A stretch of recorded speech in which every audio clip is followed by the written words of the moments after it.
Summer before my second grade school year, a life-changing event began to work a miraculous change in me. It all started when my mother and dad decided to visit my older sister, Sybil, and her husband in Colorado. Mother had talked to Sybil earlier the same week.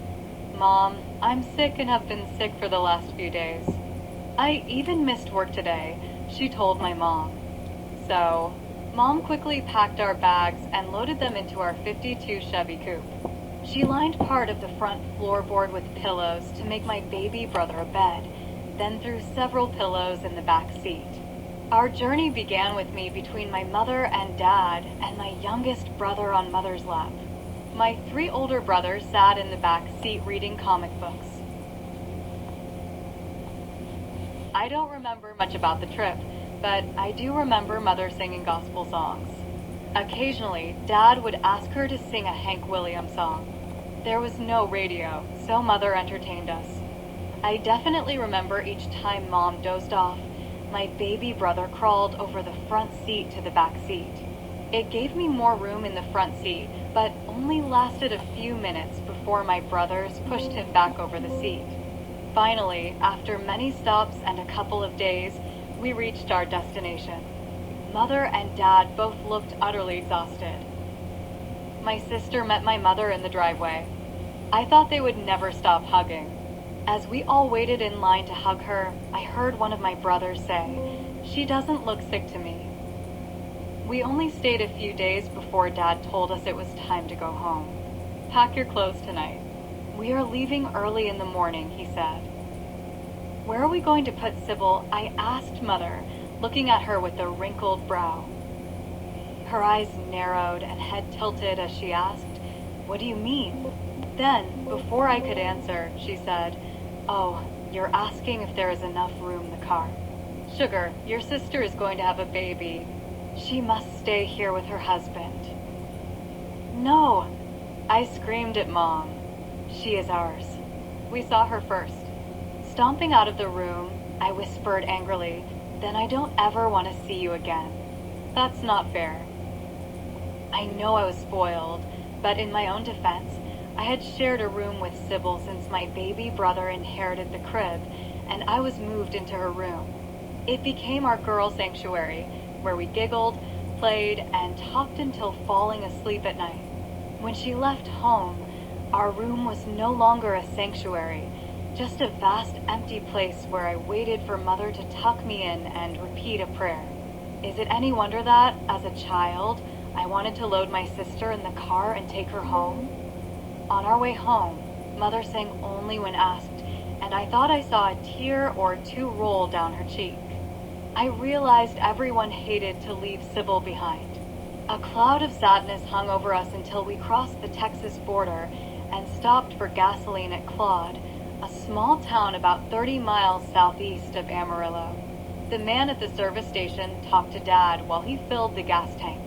Afterward, Dad followed him inside to pay for the fuel, we thought. When he returned to the car, Dad announced, "I bought the service station."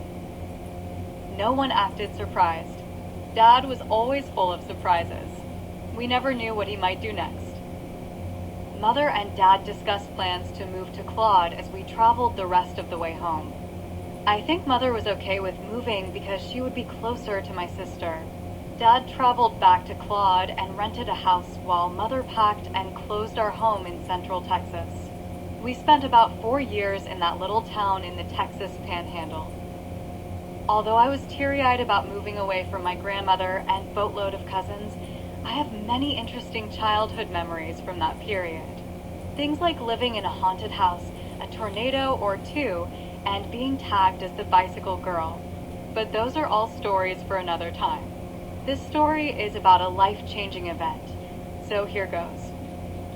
My 4th grade teacher, Mrs. Cheval, wore her dark hair in a bun, held in place with an ivory comb.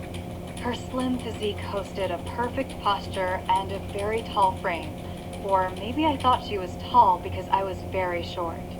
I remember her reading to our class during our very needed rest period after recess. One day, she carefully pulled a collection of yellowed pages from a brown paper bag and placed them on her desk. Her dark eyes skipped from student to student as she looked directly at each one and spoke. "This is a diary that has been passed down in my family for generations." Then, laying her hand protectively on the stack of papers, she said, "I have to be very careful with each page because each paper is very old and very brittle." She handled the pages gently as she read from a young girl's diary. The girl was maybe 12 years old, just a few years older than me at that time. Her mother and dad had been killed, and she was captured by the Indians. I listened as I had never listened before. I knew the story was true, word for word, from the girl's own mouth. Mother gave me a diary at Christmas, which I kept locked under my pillow. Only my most truthful, deep thoughts were stored in it. I held my breath as she finished each page and carefully laid it aside to read the next page. The hardships the girl went through over the years came alive and walked off the brittle yellow paper into our classroom. Her existence encountered conditions I had never been exposed to or thought about. She even struggled to retain her English to write her story. Mrs. Cheval read to us each school day for several weeks. I began looking forward to Monday, impatient to discover the next challenge the captive girl had to overcome. One day Mrs. Cheval said, "I've read this before, but it still makes me cry." She wiped a tear from her face before it could drop on the brittle yellow page, and then she began reading. As her voice cracked and she tried to clear her throat, I knew she omitted a sentence or two, but I didn't know why. Now I know. The words were too graphic for young ears. My teacher captured my heart that year by sharing her family's history. She knew by the way I paid attention that I absorbed every word. The reality of the diary influenced my attitude toward my family. I always loved them, but I became more appreciative and grateful for them, especially my mom. My heart broke when I remembered telling my mother I never wanted to see her again. Not long after it happened, I told my mother I did not mean it and asked God to forgive me. I know I'm forgiven, but the memory is always there to remind me of the impact of my words and actions. God knows that my memory of the event is necessary to help me control my temper and tongue. While I did not share the diary with anyone, the young captive's life is etched in my soul. I guess you could say it captured my soul. Her story has never left me and serves as a reminder of the value and importance of people in our lives.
But I, with shouts of grateful praise, will sacrifice to you.